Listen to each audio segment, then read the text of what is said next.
मित्रों, एक बार भगवान विष्णु क्षीर सागर में बैठे थे। तभी गरुण जी ने भगवान विष्णु से पूछा, प्रभु, मनुष्य को अपने कर्मों का फल क्यों भोगना पड़ता है? मनुष्य ऐसी क्या गलती करता है जिसके कारण वह अपने बुरे कर्मों का फल भोगता है? पंछी राज गरुड़ जी की यह बात सुनकर विष्णु जी मुस्कुराने लगे और बोले, हे पक्षी राज गरुड़, मैं तुम्हें एक कथा के माध्यम से इस प्रश्न का उत्तर देना चाहता हूँ। इस कथा को ध्यानपूर्वक पूरा सुनना। गरुड़ जी कहते हैं, हे प्रभु, आप कथा सुनाइए, मैं आपके मुख से सुनने के लिए बहुत उत्सुक हो रहा हूँ।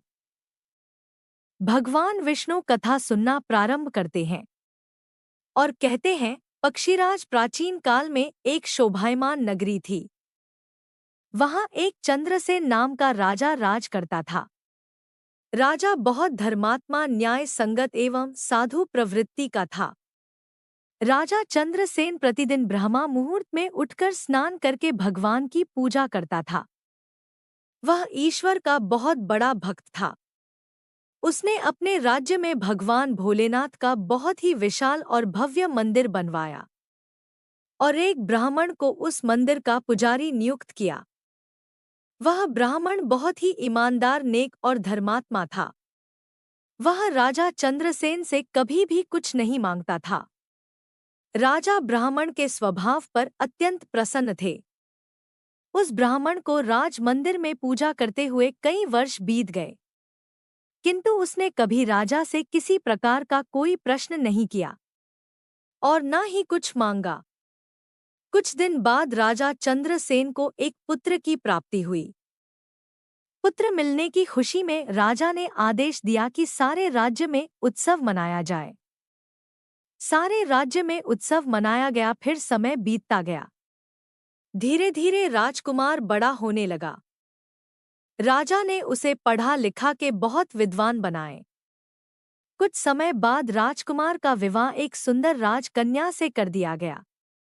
विवाह की रात को राजकन्या को नींद नहीं आई और वह इधर-उधर घूमने लगी।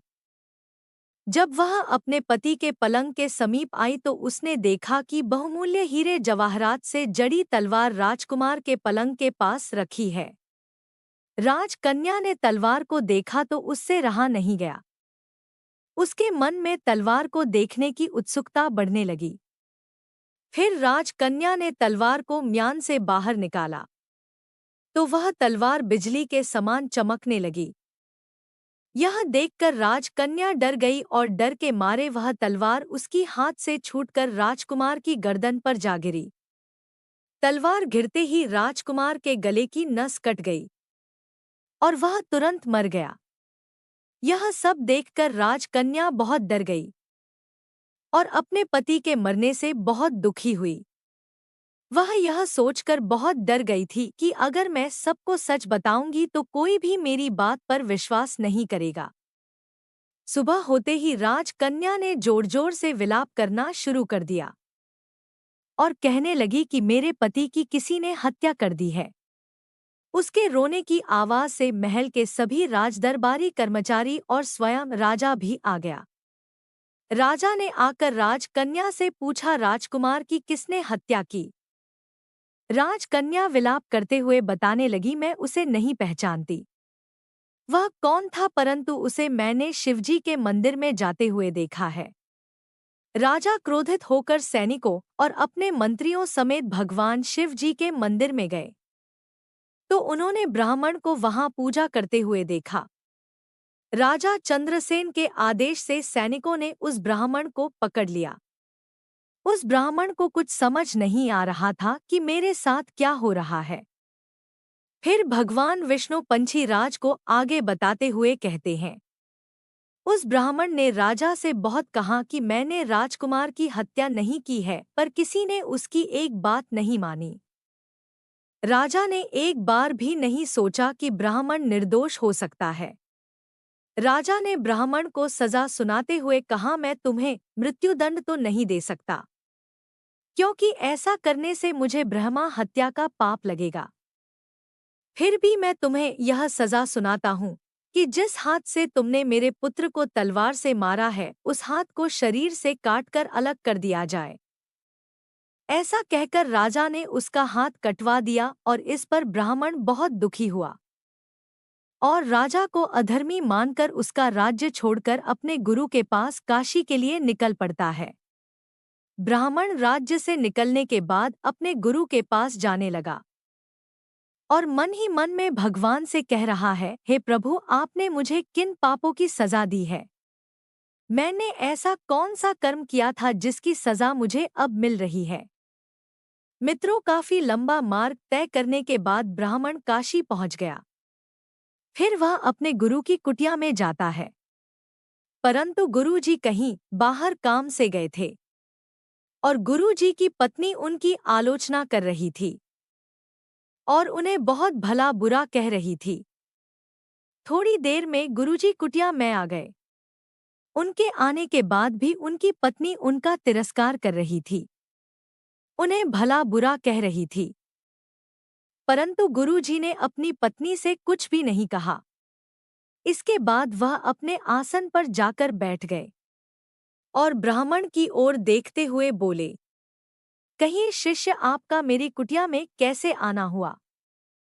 ब्राह्मण ने कहा, गुरुवर आया तो अपने बारे में कुछ पूछने था, लेकिन पहले गुरुवर आप अपना हाल बताइए कि आपकी पत्नी अपनी जुबान से आपका इतना तिरस्कार क्यों करती है?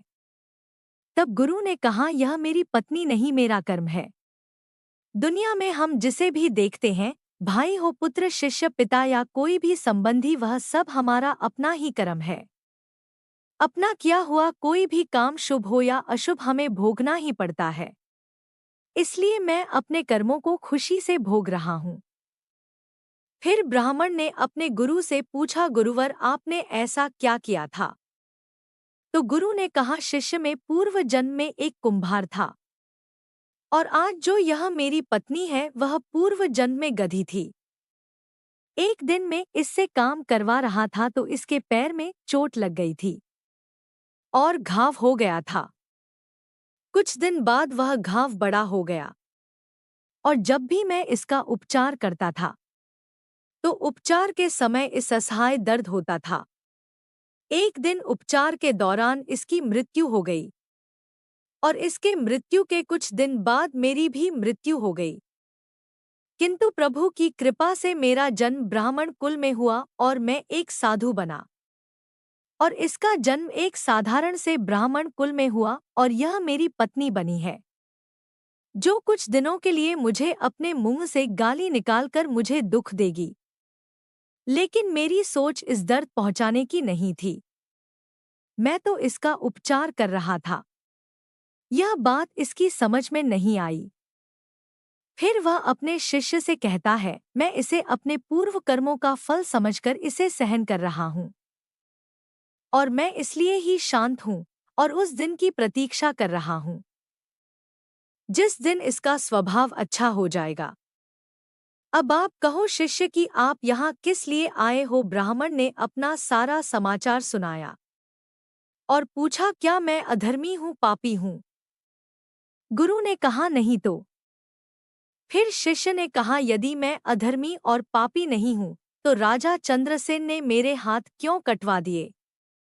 फिर गुरु ने अपने ब्राह्मण शिष्य से कहा, राजा ने आपका हाथ नहीं कटवाया, आपके कर्म ने ही आपका हाथ कटवाया है।